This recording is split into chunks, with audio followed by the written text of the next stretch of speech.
ஸ்ரீமன்னாராயணா நாராயணா ஸ்ரீமன்னாராயணா நாராயணா ஸ்ரீமன்னாராயணா நாராயண பட்டதிரி உருகும் பரமனா நலம் தரும் நாராயணீயம் அருள் வழங்குமே தினம் நம்மை காக்குமே.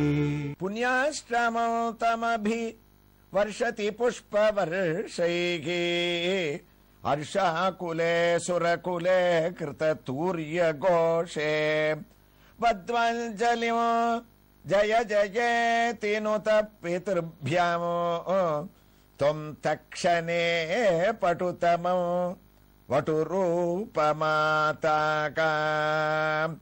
வாமனாவதாரம் சித்தாசிரமத்தில் எவ்வளவு அழகா 4 கைகளோடையும் சங்கு சக்கரங்களோடும் ஸ்ரவணத்வாதசீல வாமனாவதாரத்தினுடைய பெருமை எல்லாத்தையும் பட்டத்திரி இந்த ஸ்லோகத்துல வர்ணிச்சிருக்கார்.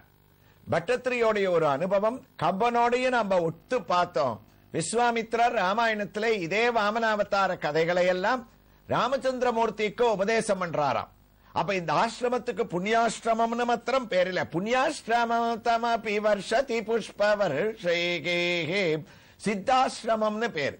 அதுக்கும் காரணம் என்னன்னா பல சித்தர்கள் இங்க தபஸ பண்ணி சித்தி அடைஞ்சதுனால சித்தாசிரமம். அது மட்டுமல்ல, யார் யாரெல்லாம் இங்க தபஸ் பண்றாரோ அவர்களுக்கு சித்தி கண்டிப்பா கிடைக்குமா. சித்தினா காரியத்துல ஒரு ஜெயமானது கிடைக்கும். அதனால இதுக்கு சித்தாசிரமம்னு பேர் வந்துருத்து. அர்ஷாகுலே சுரகுலே கிருததூர்ய கோஷே தேவதைகள் எல்லாம் பூமாரி பொழிஞ்சா குருவாயூரப்பா காரணம் என்ன? அப்பா காசியவர், அம்மா அதிதி, இவரோ மகரிஷி, 2 பேரும் ஒரு ஆசிரமத்துல வாழக்கூடியவா. ஆனா இப்படி தெய்வீகமான ஒரு குழந்தை மகாவிஷ்ணுவே தனக்கு அவதாரம் பண்ணிருக்கான்னு உடனே இவா 2 பேருக்கும் அதை கொண்டாடணும்னு ஆசை. ஆனா கொண்டாடக்கூடிய ஒரு வசதியோ அதற்கு உண்டான ஒரு சந்தர்ப்பமோ இவர்களுக்கு இல்ல. அந்த குறை கூடாதுன்றதுக்காகத்தான் தேவதைகள் துந்துபி வாத்தியங்களை எல்லாம் முழக்கிண்டு கஷ்யபரும் அதிதியுமே சந்தோஷப்படக்கூடிய அளவுக்கு அர்ஷா குலே சுரகுலே கிருததூர்ய கோஷேகே வாத்தியங்களை எல்லாம் முழக்கிண்டு கொண்டாடினாளாம். இத்தனை கொண்டாட்டமும் எவ்வளவு நேரம்னா நாராயண பட்டத்திரி அந்த ஸ்லோகத்தை முடிக்கச்சே அழகா சொன்னார். அவர் சொல்ல போற விதத்தை அதுக்கு முன்னாடியே பாகவதத்துல செவ்வாய் சூடுவார் சொல்லிட்டாராம். பட்டத்திரி என்ன சொல்ல போறாருன்னு அழகான தமிழ் மொழியில செவ்வாய் சூடுவார் வர்ணிக்கிறார். தேமலர் தூவினர் தேவர் வணங்கி தாமரை ஆளுரையும் தடமார்பல் காமுறும் அவ்வூரம் கரந்தங்கு வாமனன் ஆகி விளங்கினானாதுவாம். பிறந்தது குழந்தையா, சங்கு சக்கரம் 4 கையோட ஆளல மேல ஆளிலை பாலகனாக கண்ணன் எப்படி சயனிச்சுருப்பானோ அதே பாவத்துல சிறிய உருவம். அந்த குழந்தைய பார்த்து இவ ஆச்சரியப்பட்டு இருக்கச்சே துந்துபி வாத்தியங்களுடைய முழக்கம், ஒரே கொண்டாட்டம். இவ்வளவும் கொஞ்ச நாழிதானா. நாராயண பட்டத்திரி அந்த ஸ்லோகத்தை முடிக்கிறார். தொம் தக்ஷனே அந்த க்ஷணத்திலேயே குருவாயூரப்பா தாங்கள் 4 கைய மறைச்சுண்டு 2 கையோட காட்சி அளித்தீர்கள். சங்கு சக்கரெல்லாம் எங்க போச்சுன்னே தெரியல. பகவத் ரூபமானது மறைஞ்சு போயிடுத்து. அவ்வளவும் அங்கங்கேந்து அப்படி மறைஞ்சது ஆச்சரியம் இல்ல. அப்ப படுத்துண்டு பிறந்த குழந்தை அதே ஒரு வினாடியில சட்டுன்னு நீ எழுந்து நின்றுட்டியாமே. தொம் தக்ஷனே பட்டுதமம் வட்டுரூபமாதா வட்டுரூபமாக நீ மாறினேனர். வட்டுரூபம் வடுரூபம்னா சமஸ்கிருதத்துல என்னன்னா வேற ஒண்ணும் இல்ல. குழந்தையா பிறந்த வாமனன் பாலகனாக இருந்தவன் பிரம்மச்சாரி ரூபத்துக்கு மாறிட்டாராம். ஒரு பிரம்ம வேஷம் அவருக்கு வந்துருத்து. பிரம்மச்சாரினா என்ன அர்த்தம்? பிராமண வம்சத்துல இவர் பிறந்திருக்கார், அதனால உபநயனம் பண்ணணும். அந்த பூணல் இவருக்கு போட்டு வைக்கணும்ன்றது தங்க அப்பாவுக்கு தான் உணர்த்திண்டு குருவாயூரப்பா வட்டு ரூபத்துல பிரம்மச்சாரி ரூபத்துல நீ மாறினாயாமேனு 30வது தசகத்தினுடைய 5வது ஸ்லோகத்தை நாராயண பட்டத்திரி முடிக்கிறார். அதனுடைய தமிழ் பாசுரத்தை நம்ம பார்த்தோம்னா தேவரோடு முனிவர் குழாம் பூமாரி பொழிந்தவராய் வாழ்த்து கூற மேவி முதல் பெற்றோர்கள் மகிழ்ச்சி எனும் மிக பெரிய கடலில் மூழ்க பாவம் எல்லாம் ஒழிக்கின்ற மகனியனும் ஒருவதனை பாரித்தீர்கள் மூவருக்கும் முதலான குருவாயோர் முதல் மூர்த்தி நின் பாதம் போற்றி போற்றி. வட்டுரூபத்தை அடைஞ்சு அடுத்த நிமிஷமே காசியபர் தீர்மானம் பண்ணிட்டார், குழந்தைக்கு உபநயனத்தை நடத்தி வைக்கணும், அத பூணல் வைபவத்தை நம்ம கொண்டாடணும்னு. ஆகாசத்துல துந்துபி வாத்தியங்கள்லாம் முழக்கிட்டு பூமாரி பொழிஞ்சுண்டு தேவதைகள் கிண்ணறர்கள் முதலைவாள்லாம் வந்திருக்காளே, எல்லாரையும் கீழே இறங்குங்கோன்னு கூப்பிட்டுட்டாராம். அங்க இங்க போகாதீங்க, இந்த உபநயனத்துல கலந்துட்டு போகலாம்னு கூப்பிட்டு அதை எப்படி கொண்டாடி பண்ணார்ன்றத 30வது தசகத்தினுடைய 6வது ஸ்லோகத்துல நாராயண பட்டத்திரி துவங்க இருக்கார். அதற்குள்ள நாம் இப்போது தரிசிக்க வேண்டிய ஒரு திருக்கோயில் உங்களுக்கு கவனத்தில் இருக்கும். தமிழ்நாட்டில் வந்தவாசியில் வந்தவாசி பஸ் நிலையத்திற்கு மிக அருகில் உள்ள பால ரங்கநாதருடைய திருக்கோயிலிலே பல திவ்ய தரிசனங்களை அடைந்த நாம் இதோ ஸ்ரீதேவி பூதேவி சமேத பால ரங்கநாத சுவாமி உற்சவமூர்த்தியினுடைய திவ்ய தரிசனத்தை அடைய துவங்கிவிட்டோம்.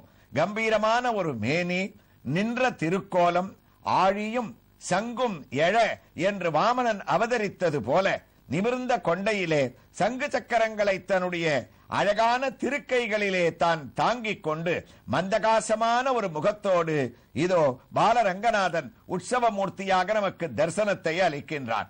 கல்பதித்த மாலைகள், அபயகஸ்தம், மற்றொரு திருக்கையானது ஆக்குவான ஹஸ்தமாக கையிலே கதையை தாங்குவது போல நமக்கு காட்சியை அளிக்கின்றான். பட்டு வஸ்திரத்தையும் தரித்துக் கொண்டு அந்த கையிலே அபயகஸ்தத்திற்கும் திருத்தோளுக்கும் சேர்ந்தாற் போல நீண்ட ஒரு செங்கோலையும் தான் கம்பீரமாக தாங்கிக் கொண்டு இரு திருவடி நடுவிலே ஆரம்பித்து சுதர்சன சக்கரம் வரைக்கும் அந்த கோலானது கம்பீரமாக நமக்கு சேவையை அளிக்கின்றது.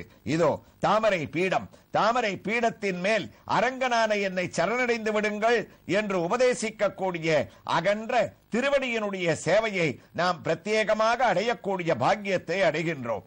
மாலைகளை சாற்றிக் கொண்டு நமக்கு உயர்ந்த காட்சி அளிக்கக்கூடிய உற்சவமூர்த்தியினுடைய ஒரு புறத்திலே ஸ்ரீதேவி நாச்சியார் ஆனவள் இதோ நாம் தரிசிப்பது போல பச்சை வஸ்திரத்தை தரித்துக் கொண்டு கிரீடம், கர்ணபத்திரம், திலகம், சிரித்த முகம், இடது கையிலே தாமரை. அது மட்டுமல்லாமல் இந்த திருக்கோயிலிலே பக்தர்களே அனைத்து தாயார்களும் ஸ்ரீதேவியோ பூதேவியோ ரங்கநாயகியோ ஆண்டாளோ அனைவரும் அழகாக பின்னப்பட்ட ஜடையோடும் கல்பதித்த பதக்கங்களோடும் காட்சி தருவதுதான் இந்த திருக்கோயிலிலே ஒரு சிறப்பு.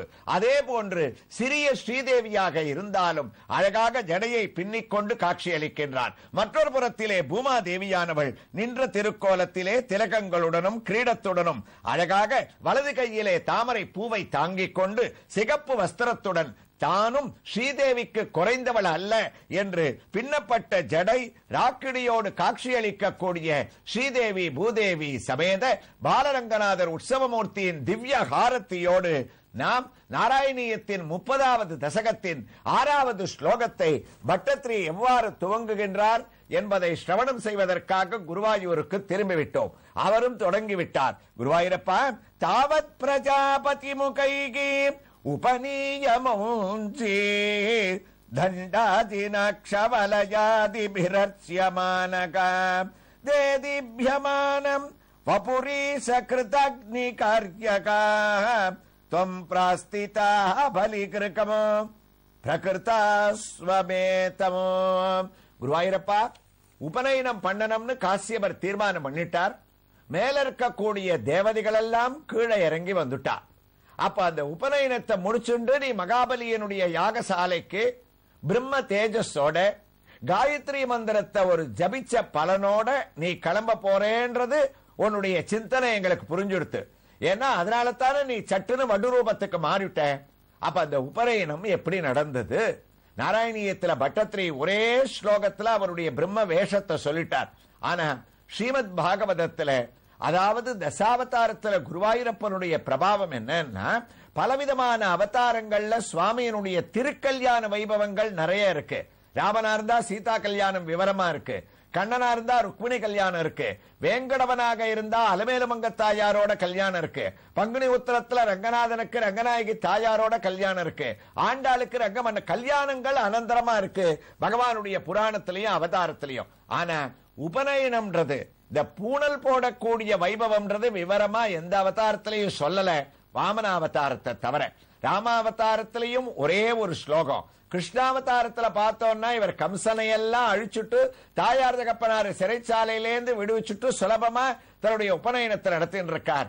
ஆனா வாமனாவதாரத்துக்கு என்ன ஒரு ஏற்றம்னா தாவத் பிரஜாபதி முகை ரூபநீஜமௌஞ்சேஹே, அதாவது நம்ம நேர அந்த உபநயனத்தை பார்க்கிற மாதிரி பாகவதத்துல சுகபிரம்மமும் நாராயணியத்துல நாராயண பட்டத்திரையும் அந்த ஒரு விழாவை நமக்கு ஒரு ஸ்லோகத்தாலேயே படமெடுத்து அழகாக காட்டக்கூடிய ஒரு வைபவமாக இருக்கா. அப்ப அந்த வாமன சுவாமிய அழகா ஒரு மனையில உட்கார வச்சுட்டா. சின்ன பாலக ரூபம், பிரம்மச்சாரி வேஷம். அதனால தான் அந்த ஒரு வம்சத்துல சொல்லும் போது உபநயனம்ன்றது அந்த பிராமண வம்சத்துல எப்ப பண்ணணும்னா த்விஜன்னு பேர். இருவர்களா ஒரு குழந்தை பிறக்கும் போது ஒரு பிறவி கிடைக்கிற மாதிரி உயர்ந்த சம்ஸ்காரமான இந்த உபநயனத்தை பண்ணும் போது இரண்டாவது பிறவியை ஒரு தாயும் தகப்பனும் அந்த குழந்தைக்கு கொடுத்து அதை ஞானவானாக மாற்றுவது தான் சிறந்த ஒரு வைபவம். அப்ப அதை எப்ப பண்ணணும்னா 5, 7, 9 அதிகபட்சம் அந்த குழந்தைக்கு 11 வயசு முடியறதுக்குள்ள அந்த பூணல் கல்யாணத்தை முடிச்சிடணுமா. அதனால தான் வாமனாவதாரத்தில் இவர் காட்டக்கூடிய தத்துவம் என்னன்னா, அப்ப பிறந்தார், உடனே வடுரூபம் வந்தது, அப்பா புரிஞ்சுண்டார், அந்த குழந்தைக்கு பூணலை நடத்தி வச்சுட்டாராம். காஞ்சி ஸ்ரீமடத்தை அலங்கரிச்சிருந்த காஞ்சி பரமாச்சாரியால் அந்த காலத்துல யாராவது உபநயனம்னு ஒரு பத்திரிகையை கொடுத்தா ஒரு கேள்வி கேட்பாராம். குழந்தைக்கு என்ன வயசாச்சுன்னு கேட்பார். 11 வயதுக்குள்ள இருந்தா தான் பத்திரிகையை படிச்சு பாப்பாராம். இல்லைன்னா ஒரு அக்ஷதையை கொடுத்து நல்லபடியா நடக்கும்னுவார். அப்ப ஏன்னு கேட்டா அவர் சொல்லுவார், ஒரு மனிதன் தன்னுடைய பிள்ளைக்கு உபநயனத்தை பண்ணணும்ன்றது அப்பாவோட கடமை. காயத்ரி மந்திரத்தை உபதேசம் பண்ணணும். எப்ப பண்ணணும்னா காமம் மனசுல குழந்தைக்கு நுழையறதுக்கு முன்னாடி காயத்ரியை நுழைய வச்சுடணும்னு பரமாச்சாரியாரான பெரியவர் சொல்வாராம். காமம்னா ஆசை, இது அடையணும் அது அடையணும்னா ஆசை வரத்துக்கு முன்னாடி காதுல அந்த 11 வயசுக்குள்ள காயத்ரி மந்திரத்தை உச்சாரணம் பண்ணி உபதேசம் பண்ணிட்டா கடைசி வரைக்கும் ஞானவானாக உயர்ந்த தத்துவங்களோட சத்தியம் தவறாம அந்த குழந்தை இருக்குமா. இப்பவும் சில பேருக்கு உபநயனம் பண்ணுவா. எப்போ 32வது வயசுல மறுநாள் சாருக்கு கல்யாணம்னா முதல் நாள் வெளிநாட்டில இருந்து வந்து இறங்கி அவர் அங்க சாஸ்திரிகளை கேட்பாரு, எனக்கு இன்னும் பூணலே போடலையே, உபநயனம் ஆலையே, பரவாயில்லையான்னு. நல்ல வேளை முதல் நாளாவது சொன்னேப்பா, நீ முடிச்சுண்டு கிளம்பச்சே ஏர்போர்ட்ல என்ன சந்தேகம் கேட்காம உட்காரு, இன்னைக்கு நீ கேட்டது உன்னோட நல்ல காலம், இன்னைக்கு நாள் நன்னா இருக்குன்னு 32வது வயசுல கல்யாணத்துக்கு முன்னாடி உபநயனம் நடக்கும். இதனால என்ன பெருமைன்னா ஒரே ஒரு பெருமையா, இவர் மறுபடியும் தன்னுடைய நாட்டுக்கு போய் தன்னுடைய நண்பர்கள் கிட்டக்க இந்த கல்யாணத்தோட விழாவை அந்த டிவிடியை போட்டு காட்டச்சே தன்னுடைய பெருமையை சொல்லிப்பார். என்னுடைய கல்யாணம் மாத்திரம் பொண்ணு வீட்டுக்காரங்க செலவுல நடக்கல, என் பூணலும் நடந்தது என் ஒத்தனுக்காத்தான் இருக்கும்னு பெருமையா சொல்லிக்கலாமே தவிர இதனால வேற என்ன பெருமைன்னா காயத்ரி தேவிக்கு பெருமை இல்லை.